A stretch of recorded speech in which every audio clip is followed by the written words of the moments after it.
अरविंद केजरीवाल की सरकार चली गई, खुद अपना चुनाव हार गए, लेकिन उसके बाद भी एक के बाद एक घोटालों के आरोप आम आदमी पार्टी की सरकार पर लग रहे हैं। अरविंद केजरीवाल और उनके सरकार में जो मंत्री रहे थे या जो पार्टी के लोग हैं वो यही सोच रहे होंगे कि सरकार तो चली गई लेकिन घोटालों के आरोप पीछा नहीं छोड़ रहे हैं। अब अरविंद केजरीवाल की सरकार पर एक और नए घोटाले का आरोप लगा है और ये घोटाला किससे जुड़ा है? बच्चों से जुड़ा है, छात्रों से जुड़ा है। विस्तार से आपको इसके बारे में बताऊंगी, लेकिन उससे पहले आपसे गुजारिश है हमारे चैनल आयन भारत को सब्सक्राइब जरूर कर लीजिए। नमस्कार, बहुत बहुत स्वागत है आपका। आपके साथ मैं हूं डॉक्टर अर्चना सिंह। आप देखना शुरू कर चुके हैं राष्ट्रपति विद अर्चना सिंह।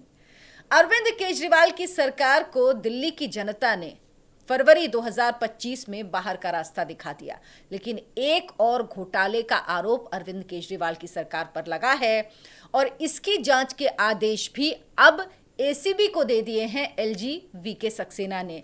रेखा गुप्ता जो मुख्यमंत्री हैं उनकी संस्तुति पर ये आदेश दिए गए हैं, यानी अब इस मामले की जांच होगी। लेकिन पूरा मामला क्या है ये समझिए।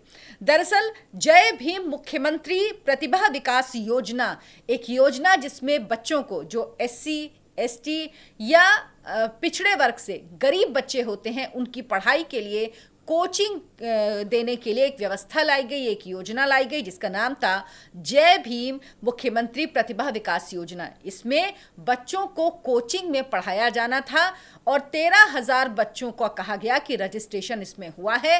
13,000 बच्चों को ये कोचिंग दी जा रही है। लेकिन दरअसल जब जांच हुई तो पाया गया सरकारी जांच में कि सिर्फ और सिर्फ 3,000 बच्चों को ही इस कोचिंग में इस योजना के अंतर्गत लाभ मिल रहा है, यानी 10,000 बच्चे कहाँ हैं इसका कोई पता ही नहीं चला। जांच में सिर्फ 3,000 बच्चे पाए गए और ये बात बताई दिल्ली के शिक्षा मंत्री रेखा गुप्ता सरकार में जो शिक्षा मंत्री हैं आशीष सूद ने। उन्होंने कहा कि ये योजना लाई गई थी गरीब बच्चों के लिए, पिछड़े वर्ग के बच्चों के लिए, दलित बच्चों के लिए, लेकिन इस योजना में भी भारी घोटाला हुआ है। दरअसल इस कोचिंग शिक्षा का जो खर्च है वो 15 करोड़ होना चाहिए था, क्योंकि सिर्फ 3,000 बच्चे ही इसमें इनरोल पाए गए। इनरोल 13,000 थे, लेकिन बाकी 10,000 बच्चे कहाँ गए इसकी कोई जानकारी नहीं मिली है। और इसमें खर्च कितना हुआ? जहां 15 करोड़ खर्च होना था वहां 145 करोड़ रुपए खर्च हुए। यदि सवाल ये कि आखिर 130 करोड़ रुपए कहाँ गए जो बच्चों की पढ़ाई में उनकी शिक्षा के नाम पर योजना लाई गई, उसमें भी घोटाला हुआ है। और अब मुख्यमंत्री की संस्तुति पर वीके सक्सेना जो कि दिल्ली के एलजी हैं उन्होंने एसीबी जांच के आदेश दे दिए हैं और अब इसकी जांच शुरू करने के बाद जो आशीष सूद हैं उन्होंने कहा है कि अब इसके बाद दूध का दूध पानी का पानी हो जाएगा। साथ ही उन्होंने कहा कि जो दिल्ली के पूर्व मुख्यमंत्री हैं अरविंद केजरीवाल, आतिशी जो ये भी मुख्यमंत्री थी, पूर्व मुख्यमंत्री हैं और अभी नेता प्रतिपक्ष हैं दिल्ली में, सौरभ भारद्वाज और मनीष सिसोदिया, ये सभी इस घोटाले में शामिल हैं। ये आरोप लगाया गया आशीष सूद की तरफ से और कहा गया है कि इन लोगों को दिल्ली के गरीब, पिछड़े और अनुसूचित जाति के बच्चों से माफी मांगनी चाहिए।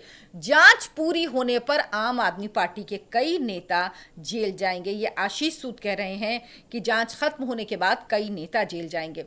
लेकिन सवाल ये उठता है कि ये योजना जो 2018 में लाई गई, योजना शुरू हुई थी एससी एसटी और कमजोर वर्ग के बच्चों के लिए। इसकी लागत 145 करोड़ बताई गई, लेकिन सिर्फ 15 करोड़ ही इसमें खर्च होना चाहिए था, क्योंकि 13,000 बच्चों का दावा किया गया, लेकिन केवल 3,000 बच्चे ही जांच में मिले।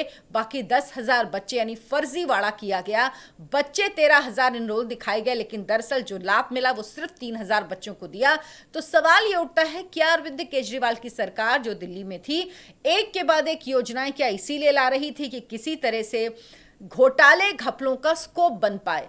और अब आम आदमी पार्टी कह रही है, वो दावा कर रही है कि जो दिल्ली की बीजेपी सरकार है, रेखा गुप्ता सरकार है, दरअसल वो जो योजनाएं हैं अरविंद केजरीवाल की सरकार की वो खत्म करने का बहाना ढूंढ रही है और इसीलिए अलग अलग तरह के आरोप लगाए जा रहे हैं ताकि इन योजनाओं को बंद किया जा सके, जिन योजनाओं से दिल्ली के गरीब बच्चों को, पिछड़े बच्चों को, दलित बच्चों को फायदा मिल रहा था।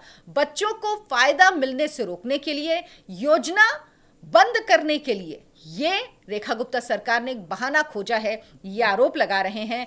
लेकिन रेखा गुप्ता ने एक्स पर पोस्ट किया, दिल्ली के मुख्यमंत्री ने, उन्होंने लिखा, वर्ष 2020-21 में आम आदमी पार्टी सरकार द्वारा चलाई जा रही जय भीम मुख्यमंत्री प्रतिभा विकास योजना में गंभीर वित्तीय अनियमितताएं सामने आई हैं। इस योजना का बजट सिर्फ 15 करोड़ था, लेकिन आम आदमी पार्टी सरकार ने 142 करोड़ से ज्यादा के फर्जी बिलों और फाइलों को आगे बढ़ा दिया। आम आदमी पार्टी ने ये जो काम किया है, ये बच्चों के साथ विश्वासघात है, धोखा है। अब इस मामले की जांच हो रही है। एक तरफ आम आदमी पार्टी आरोप लगा रही है कि रेखा गुप्ता सरकार योजनाएं रोकना चाहती हैं, दूसरी तरफ रेखा गुप्ता सरकार कह रही है, उनके शिक्षा मंत्री कह रहे हैं कि ये पूरा घपला घोटाला है। लेकिन अब एसीबी इस मामले की जांच करेगी और उसके बाद दूध का दूध पानी का पानी होगा। देखिए, किसी भी जांच के शुरू होने से पहले शुरुआती देखा जाता है कि इसमें कुछ है या नहीं, और इसमें जो शुरुआती जांच हुई है, अभी प्रामा फेसाई आप जांच कह सकते हैं, उसमें दिखा है कि 2 लैब्स दिखे हैं। एक तो 13,000 बच्चों की जगह 3,000 बच्चे, दूसरा जहां पर 142 करोड़ खर्च हुए, दरअसल वहां पर सिर्फ 15 करोड़ रुपए खर्च होने थे। लेकिन एसीबी जांच होगी और उसके बाद सच क्या है, झूठ क्या है, ये सामने आ जाएगा। लेकिन अरविंद केजरीवाल की सरकार भले ही चली गई हो, लेकिन मुसीबतें उनका पीछा नहीं छोड़ रहे। एक के बाद एक घोटाले के आरोप लगातार सरकार जाने के बाद भी लग रहे हैं। आप क्या सोचते हैं, हमें कमेंट करके जरूर बताएं। वीडियो को लाइक करें, शेयर करें, हमारे चैनल आयन भारत को सब्सक्राइब कर लें। धन्यवाद, नमस्कार।